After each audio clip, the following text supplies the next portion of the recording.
All right, good afternoon, everyone. I'm very happy to be here. Thank you to Offshore Wind California for having me back. I'm the Pacific Director of Offshore Wind at American Clean Power Association.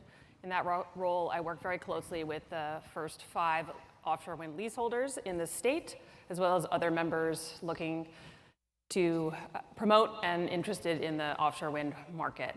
I have with me a great panel here, starting with Luan Tesfaye, the Deputy Executive Director of Energy and Climate at the California Public Utilities Commission. Adam Smith, the Director of Regulatory Relations at Southern California Edison. Rick Umoff, Director of Government Affairs at Vineyard Offshore. And V. John White, Executive Director of the Center for Energy Efficiency and Renewable Technology, known as CERT. So I'm very excited to be talking about this topic. Procurement is something that in my membership at ACP California, we spend a lot of time talking about and thinking about. I think you heard that from the panel yesterday morning of the leaseholders, and for good reason. In any business model, line of sight to a future return of revenue is essential to every step of business planning. And for offshore wind in particular, we're asking private companies to make very big upfront investments many years in advance of potential return on investment. At the same time, we have utilities and the Public Utilities Commission who has to think about, well, where does this new resource fit into the state's portfolio, and how do we promote affordability in making decisions now about that long-term future? Last year, we were excited at ACP California that the legislature passed AB 1373, which gives the state a new tool for central procurement of large, long lead time resources like offshore wind. Now, with the passage of that, we're turning the page toward implementation of that policy. So with that, I will start out with a question for Vijan. Vijan, you've had a long history in California energy policy. You've witnessed the state launch new industries through progressive policy aimed at market transformation. So what lessons from that history to apply to this new challenge of launching offshore wind? Well, thank you, Molly. I think the best example in this case is back in the late 90s, there was recognition as we were developing our initial renewable portfolio standard that we had to make a relationship between where the resources were and the need for the transmission. And at the same time, the major opportunity that we saw was in the Tehachapi wind resource area in Kern County. And this was a terrific wind resource, the largest wind resource in state, but there was no transmission to get it to the Edison system. Normally at the time, this would have been called a generation interconnect, which would have been on the responsibility of the developer. And the developers would have had to build the transmission in order to get the power purchase agreement, and nobody's going to do that. And so we ran a stakeholder process with Edison and with other stakeholders that produced a recommendation from the Tehachapi study group that Edison be authorized to build the line and in advance of the development, with the developers then paying to use the line after the power purchase agreements were signed and the projects were built. And this broke the stalemate and set a precedent of both doing zonal transmission planning, which we've kind of gotten away from recently, to first come, first serve with all the solar and other projects, but we're now going back to a zonal approach. And I think in the case of offshore wind, recognizing particularly not only the cost to the companies, but the cost to the state of the infrastructure for the ports, that there's going to have to be recognition that these projects have to be guaranteed and supported. Thank you. And Rick, you are relatively new to the offshore wind industry, but have a long history working in solar. So can you talk a little bit about the differences between how a solar developer, the solar industry at large, looks at procurement, how they conduct project planning leading up to a procurement opportunity, and how it's different for offshore wind? Sure, thanks Molly, and I want to thank Offshore Wind California for having me and our team at Vineyard Offshore here at the conference. So yeah, I did spend several years in the solar industry, and I think a couple of notable distinctions. One is the resource itself. Solar is very modular. It can be scaled up and down in terms of size and location, and the development timelines are much shorter, which means you can kind of develop a portfolio of projects as a solar developer, and not all of those projects need to be successful, and they're just not as capital intensive as an offshore wind project. Offshore wind is definitely a very unique resource in that its strength is its scale. Kind of one of the main reasons to do this, to invest in this resource is the scale, and that's where you get the most benefits. It's also geographically limited, of course. We have to go to where the resource is, and so there really needs to be some concerted planning around ensuring that the resource can be developed where the best resource is. And I think one other thing that really sets offshore wind apart from really many other resources is really the scale of these investments. This is beyond just sort of an energy resource. This is building out, you can build out kind of a mini economy around these resources, and the opportunity here to really revitalize ports, revitalize our transmission system, create an entire new workforce around these projects is quite a unique opportunity that our state and our country really could capitalize on with the right kind of investment policies. Thanks, Rick. And Lou, the state obviously has very bold decarbonization goals. We've also set offshore wind goals up to 25 gigawatts by 2045. The PUC, as we heard from Commissioner Reynolds, the primary objectives of the PUC are safety, reliability, carbon reduction, affordability. Offshore wind is about that, but it's also, as Rick said, about job creation, economic development, the opportunity to build new infrastructure, and a little bit of like what we say industrial policy in some ways. So how does the PUC go about translating those broader public policy goals into the purview of what the PUC is looking at? Great, thanks, Molly. And really wanted to thank Adam and his team for inviting me back. It's great to be here now that we have central procurement as a tool in the toolkit. Being here last year, that was something that many of us were working on and working with the legislature on, so it's great to be here after that. I did want to take a moment and take a step back. For those of you that aren't familiar with the Public Utilities Commission, you just heard from one of our commissioners, Commissioner Reynolds, but we do have a very broad authority over energy, rail, water, et cetera.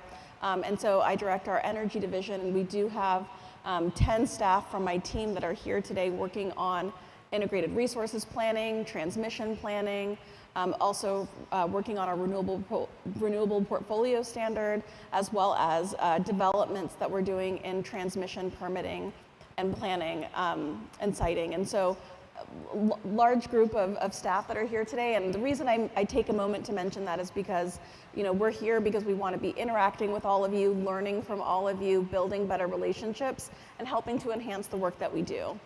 So getting back to Molly's question, though, I really want to direct folks' attention to our integrated resources planning proceeding, which is a long-standing proceeding at the commission. We've been doing resource planning for several years, but we now have this legislation, AB 1373, and we've kicked off the stakeholder process, and we're really at a key point in time.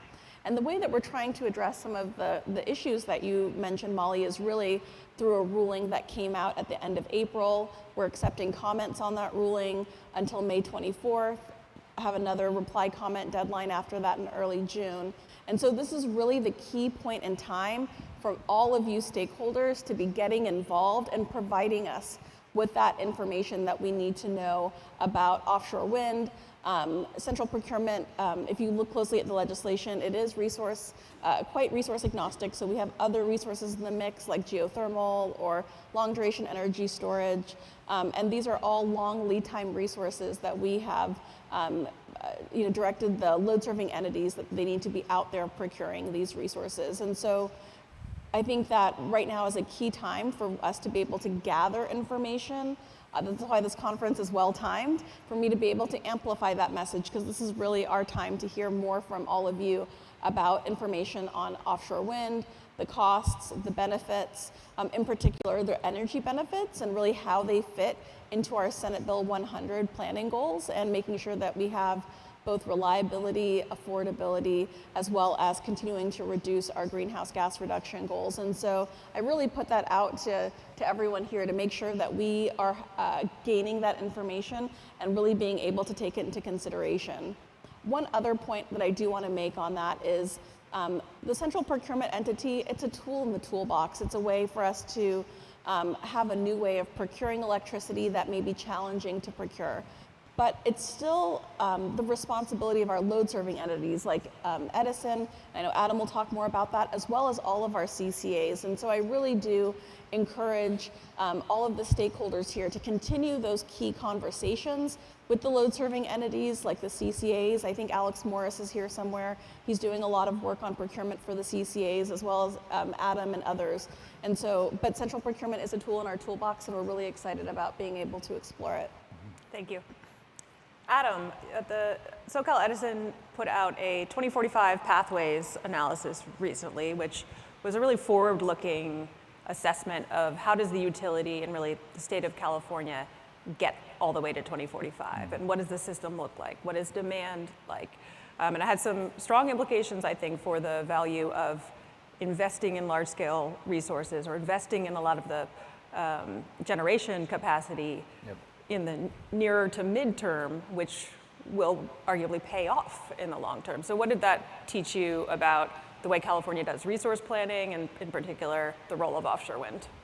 Yeah, thanks. I think maybe first quick disclaimer, because there are some PUC commission folks around, so I don't anticipate getting into any rate setting proceeding discussions, but if we feel like we get close, let's talk afterwards. I'll be up here and happy to chat. But yeah, to get directly to your question, Countdown 2045 was this white paper release we released a few months back. I thought about bringing autographed copies, but I didn't know if everyone would want to bring those in the swag bags that you're getting. But the real main takeaway for this crowd is that just from an economic basis, if you actually look at slice of day, the resource adequacy paradigm, and you're trying to create a portfolio that gets us to 2045 in carbon neutrality, we end up selecting something like 19 gigawatts of offshore wind. And that's not a number picked out of the sky from a state, kind of like, hey, what would be a nice big round number to hit? Like, that's just driven from the economics and cost effectiveness of serving our customers reliably in between now and the time we need to hit carbon neutrality. So 19 gigawatts is the big punchline. What does that mean from a CapEx perspective? We think that's roughly like $80 billion, but you guys are the experts. But I would situate that, kind of call in our white paper, which by the way is not the IRP. Luam gets to always be the final say in all these kinds of projections. The IRP is the roadmap we follow. But you'd say it's that 80 billion that we identified for offshore wind needed investment is probably going to be situated in something like 250 billion for all of the clean generation we might need from now until 2045. And so, on top of what Vijan and I think Rick and Luam have mentioned about the need to kind of more proactively plan, I think we're also sitting here in a spot where you're looking at all that need for clean generation and investment there. At the same time, you need the transmission built out. You need the distribution system ready.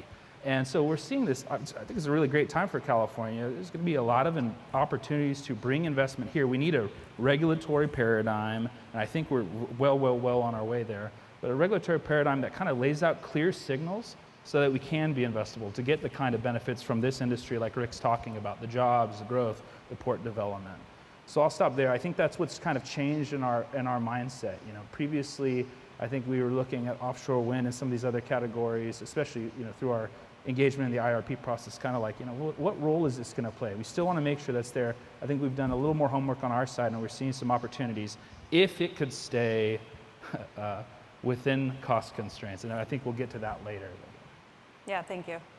And Vijan, Luam talked about central procurement being another tool in the toolbox. California has used a number of tools over the years, very clear procurement mandates, RPS, IRP, intended to kind of break down silos, but then with periodic mandates within it.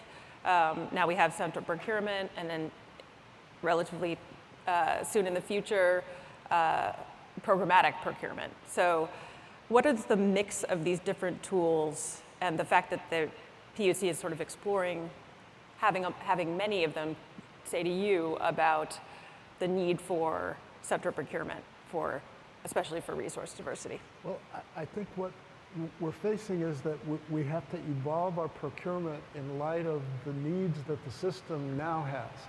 At the beginning of this process, we were simply trying to add as many renewables as we could, as quickly as we could, to get the cost down.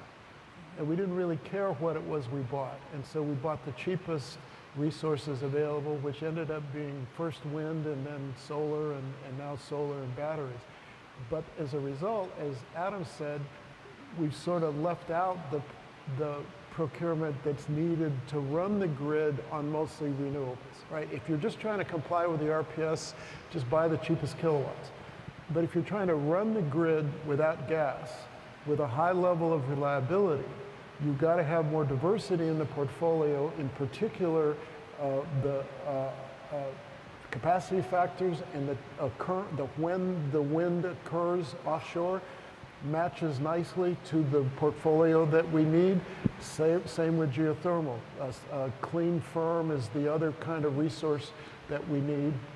I think the challenge is the LSEs aren't buying these resources on their own because they're more expensive and because they're used to buying the cheapest resource possible.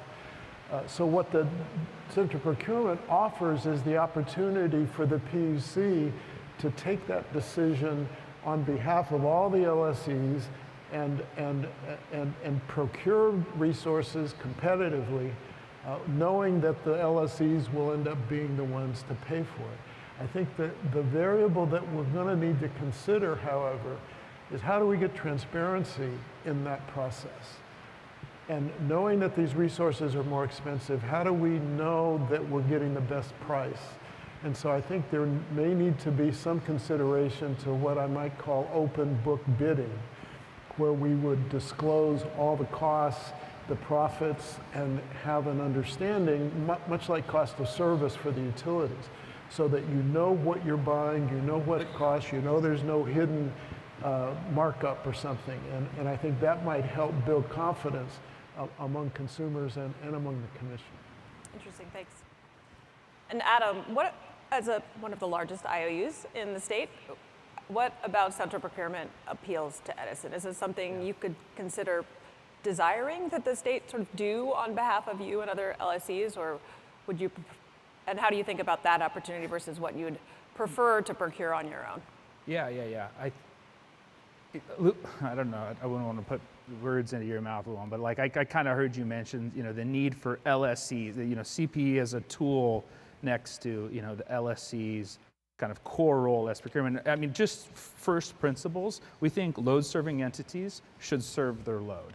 So that's why we appreciate, and that's actually maybe what's changed in previous versions of a central procurement entity that we've seen introduced legislatively while we were comfortable with this one. We saw that there was actually a role for the PUC to make a determination and let them do it. That's their job. Decide, should it be the LSEs or should it be maybe DWR or some other, state entity.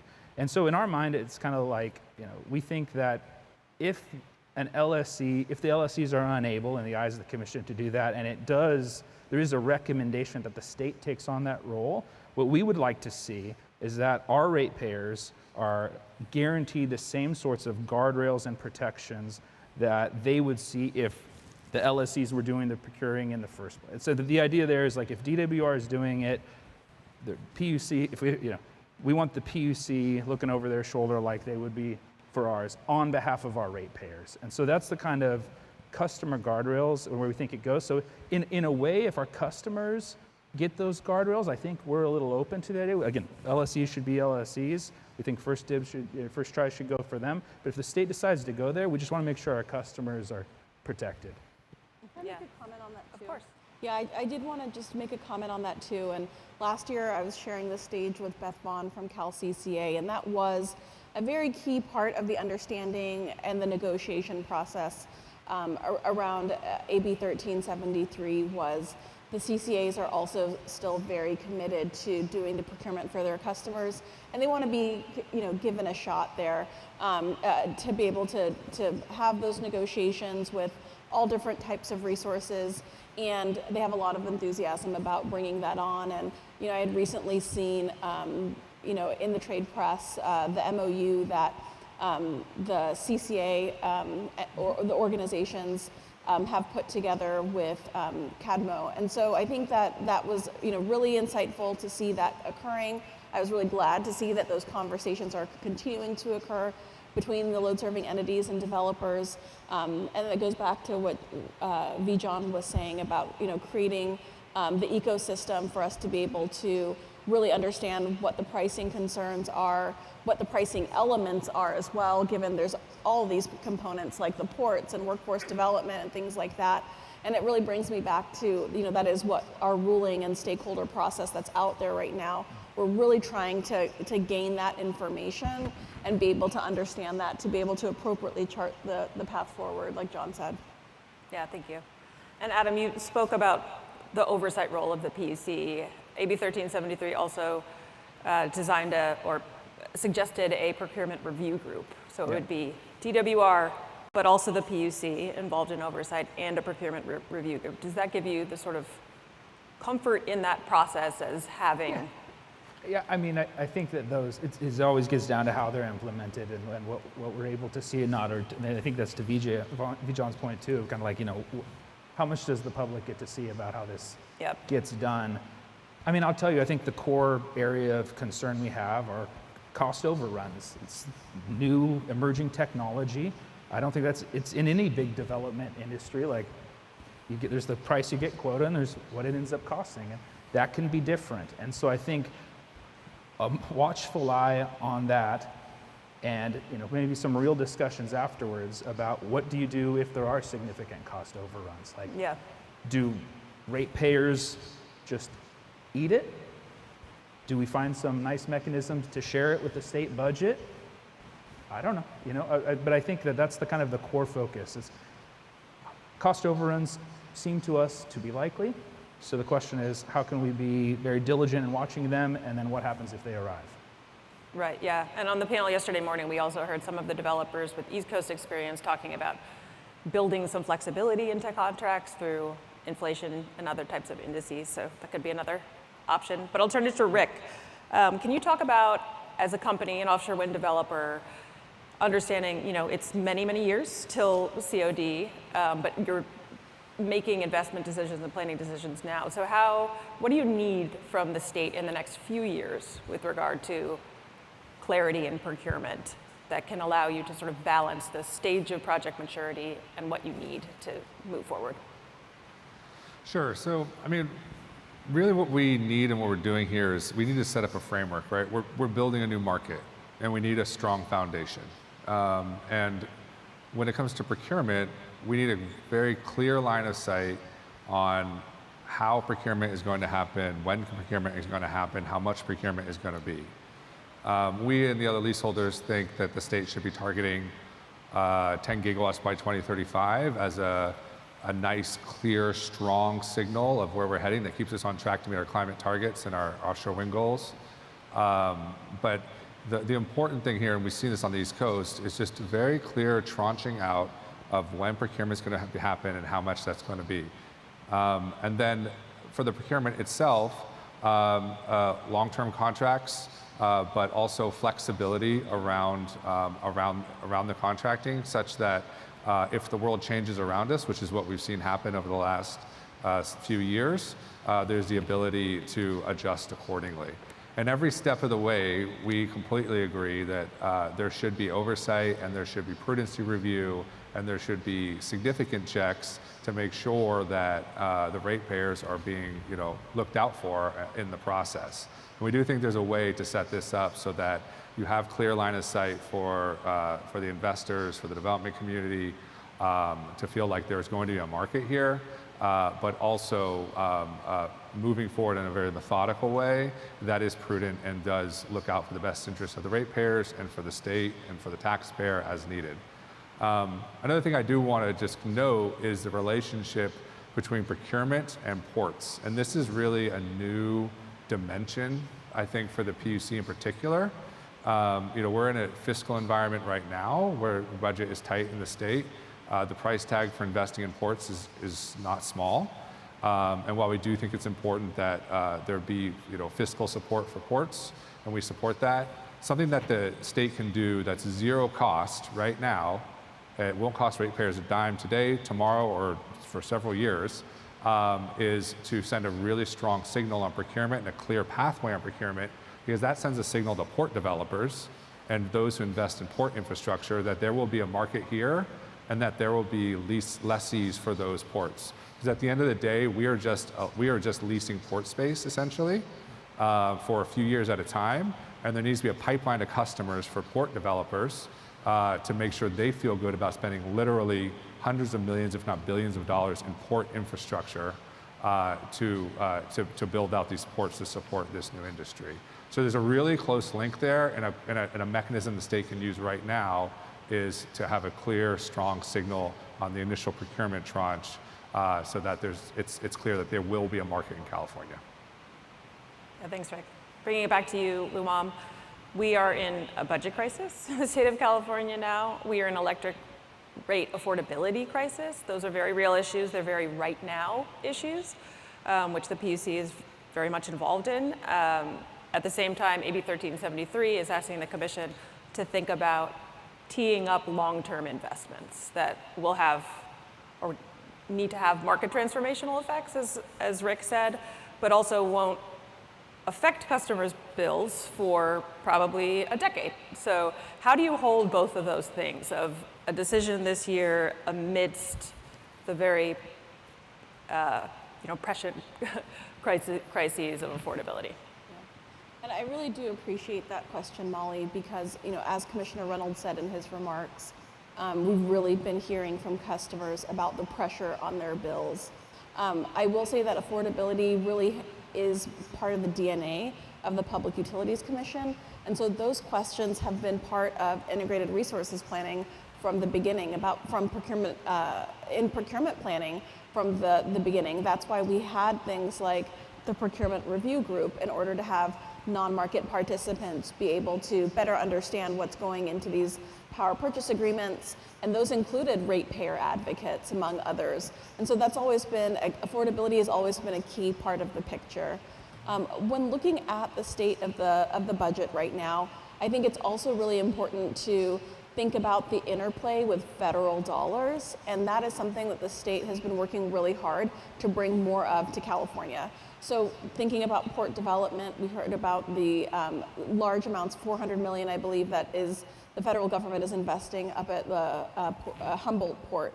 And so that's just an example of a very big opportunity that we're trying to continue to avail ourselves of. I was just talking to Arnie Jacobson outside about the collaboration that the agencies as well as academic institutions, et cetera, are doing on getting federal GRIP grants from the Department of Energy as well. And so I think that there are both energy-related grants as well as grants that are related to things that are a bit more tangential but very key, like ports, that are going to be very important to bring to this conversation, and that it's not just only a focus on the state budget. But thinking about our planning processes, affordability has always been a component of it, and then also thinking about central procurement specifically, that was a key part of the negotiation, was the explanation that the purpose of the central procurement tool is to be able to leverage economies of scale to help bring down costs as we look to invest in these key pieces of our reliability and long-term greenhouse gas reduction puzzle. Yeah, thank you. Rick already sort of kicked this off, but I want to talk about the relationship between procurement and infrastructure. So Vijan, you talked about the Tehachapi example, but what is the relationship that you see between procurement and transmission planning with respect to offshore wind, and how do state agencies need to sync those decisions and steps that facilitate both of those coming together? That's the hardest question of all, I think. First of all, I think if you take the 10 gigawatt goal that Rick mentioned, I think that's doable. Part of it is doable in the Central Coast because you have relatively near to shore access to transmission, both at Morro Bay and at Diablo, although we got to get PG&E out of the way on the nuclear plant for that transmission to be available, but we anticipate it will be after 2030. Humboldt is a little more complicated because the right-of-way to bring transmission south to the Bay Area either has to go east over to Redding through the Trinity River Canyon, or you've got to go south on 101. Both of which are siting and CEQA type challenges that would be significant. So I think the conventional, or the new thinking is that we will probably need to build an offshore cable from Humboldt south to Collinsville in the Bay Area to bring that power south. And that's a very expensive thing to do for the amount of procurement you're likely to see in the next 10 years. I think the other way to look at Humboldt, though, is there's north of California and Oregon, Coos Bay is a wind resource area, so you could conceivably coordinate the build out of Humboldt, some of Humboldt's wind in the near term by going north, send it into the Pacific Northwest system, and then as time went on, figure out if you want to do the line to the south. But the Central Coast transmission problems are not so severe that we should be able to get started relatively quickly, by 2030, I think. I think the other issue is north-south capacity. One of the projects that we were looking at and thought was interesting is the undersea cable from Diablo to Scattergood at LA DWP system. The Chumash Marine Reserve may have complicated that line, but there is a new line being proposed on an old abandoned oil pipeline right away from Kern County to LA that could be a 2,000 megawatt HVDC line. So I think there's available transmission in the near term, but to capture all the resource that we're going to want, we're going to have to maybe spend some time thinking about how to do that. Great, thanks. Can I add something to Yeah, that? of course. I just want to make sure people are tracking all of this. So, of course, John alluded to the two 500 kV lines that are part of the CAISO's draft transmission plan. And just in addition to that, CPUC, CAISO, and CEC in 2022, the end of 2022, we updated and re-signed a very important memorandum of understanding that is allowing us to work a lot more closely on our resource planning processes and the transmission planning processes. So I think a key example of that is, the CAISO right now is working on enhancements to its interconnection process. I know a lot of people here, I'm sure, are tracking that. If not, you should be. And I know CAISO's on the next panel, so I won't steal their thunder, but that is just another example of how we are working as a state in order to be able to enhance the way that we're able to develop transmission and make sure that the transmission that we are planning for is aligning with the resources that the load serving entities are contracting with. Another area that I wanted to highlight is also at the CPUC, which is a new proceeding that we have open for updates to our General Order 131D, which has to do with transmission permitting. It's a general order that hasn't really been updated since about the 90s, and so this is a big opportunity. And so I want to make sure that stakeholders in the audience are tracking that proceeding, tracking that process, because there's going to be some key developments happening soon. Yeah, thank you for mentioning that. We talk a lot about permitting for offshore wind, but we can't forget new lines require new permits, and permitting transmission is very difficult, as anyone who's attempted to do it knows.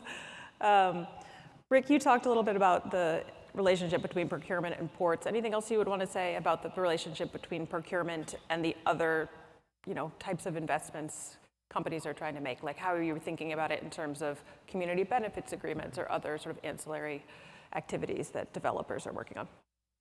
Sure. Yeah, quickly on the transmission piece, also a way to help sort of spread and optimize the costs of new transmission is to optimize the resource. So the more we can build out the resource area, that helps with transmission costs as well. In terms of sort of there's a whole host of benefits to go along with offshore wind. We are very engaged in the local community. We are very engaged in reaching out to and in dialogue with tribal nations. And we are very much focused on delivering benefits both locally and to the broader state. But these benefits they really won't materialize without the projects advancing, right? At the end of the day, if the projects don't advance and get built, a lot of the benefits that we all talk about of offshore wind, they sort of evaporate. And there's an entire supply chain that depends on that, whether it's vessels, whether it's local manufacturing. And so sort of one message that I at least try to carry is we are committed to working on all these different pieces to bring all the benefits of offshore wind we can to our partners. But we do need to make sure that the projects advance and get built if we can deliver on those benefits. Thank you. I think we have time for a couple of the audience questions. First one, and anyone can answer, though, Rick, I think you've already sort of answered it. How important is the initial procurement decision on infrastructure and market certainty for offshore wind? It just doesn't have to just be a developer perspective, but go ahead. I'll take a quick shot real quick. This is extremely important. I think if this initial one in particular, if it's not a strong enough signal, I think our concern is that sort of the entire enterprise won't take flight, as it were. We do need enough of a momentum here to kind of get this thing off the ground. So it is really this initial one that is quite important. All right, and lessons from the East Coast. We talked a little bit about flexibility and contracting, but anything else? I know the Energy Division looked at this, sort of the history of what's happened on the East Coast, maybe saw some lessons there, but anything Luam or Adam you might have observed? I can start. I think, even the tool of central procurement, that was part of the conversation and making sure that the legislature understood that this wasn't, an idea that we were coming up with on our own. It was something that we had been able to study these types of models, both from the East Coast as well as globally. And we wanted to be able to bring that tool to California so that we could learn from those opportunities on the East Coast and see what we would be able to do to streamline the processes here and be able to move some of these long lead time resources forward. So thinking about how is the California process unique? I mean, we have a unique, I would say, area of the number of load-serving entities that we have that we're working with and the authorities that they have for procurement. So I think that was something that's a bit more unique about the California process, but was something that we were able to make sure were included into the negotiations. And that is a key part of what we're looking at in integrated resources planning and the central procurement stakeholder process at the CPUC is what are the load-serving entities doing? What are they planning to do? What have they actually been able to take action on? And be able to make sure that that was part of the calculation. I think another thing that makes the California process unique is, we do have a number of other decarbonization goals and wildfire mitigation that is a big part of the playing field for the utility space and the impact to ratepayers.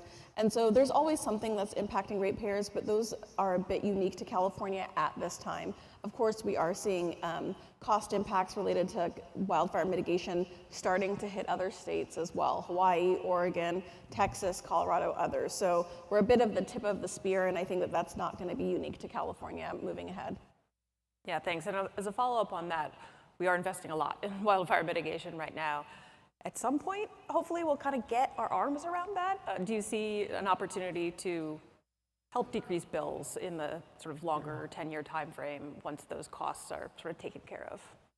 I think another element of that is, yes, it's wildfire mitigation today, but there are other increases that we're seeing on the distribution system. So a lot of distribution system upgrades are going to be coming down the pipeline in order to be able to energize electric vehicle charging to meet our EV and zero emission vehicle goals. We're also seeing regulations and requirements related to zero emission appliances, building decarbonization. So I think that in the next 10 years, we're also going to be seeing a lot of big investments occurring on distribution system infrastructure. So that's probably the next area that is really coming ahead of us. Adam? I just completely agree. I think it's, we're having a very specific conversation about, offshore wind and CPE here. But it's almost cliche. Every energy conference, we come in here and we talk about just how much is needed across T, across the D, and everything. Yeah. But it really is. And what's interesting now is it's no longer kind of like an academic, like, oh, let's see. It's we have customers looking to energize now, and they're doing the right things. They're electrifying fleets. They want to do data centers and stuff.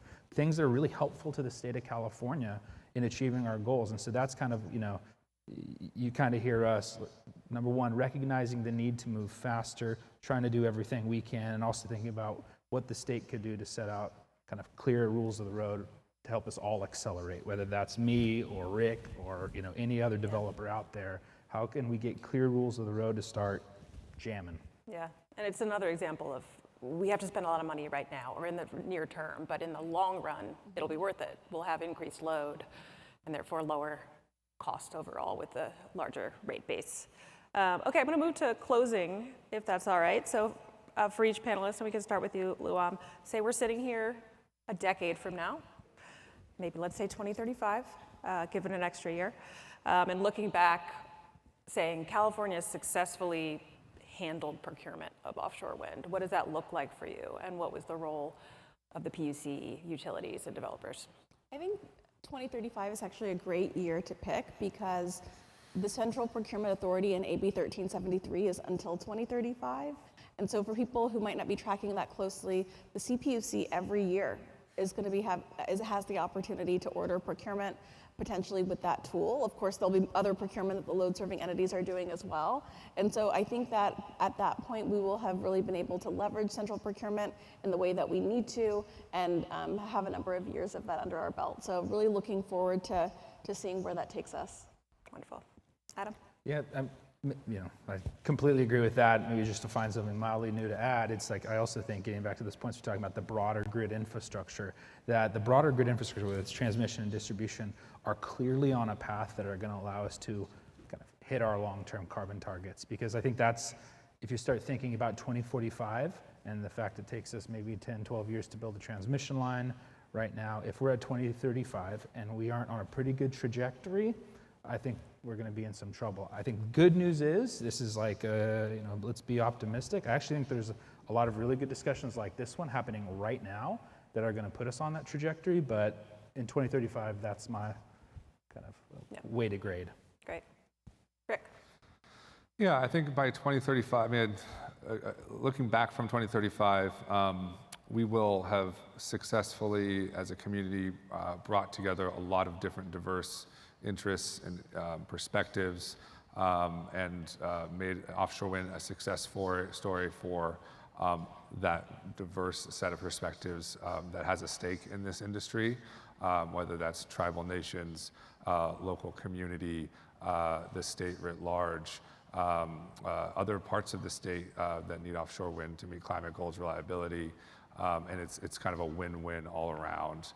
I do also just quickly want to say, I do think we actually don't have that much time. In 2035, climate change looks worse, likely works a lot worse. Reliability, if the right decisions are made now, looks worse. Costs could look worse. So we are making decisions now that are very, very relevant to 2035, and we do need to keep up that sense of urgency. Yeah, I think the key is were we able to execute? We have the goals, we have the rhetoric, we have the public support, we have stakeholder support, but could we get it done? And that means we have to do all the little things as well as the big things. Mm-hmm. We've got to have procurement, but we've also got to be able to build out the infrastructure and get it approved and permitted in a timely fashion. And to me, that's where it's all going to hinge.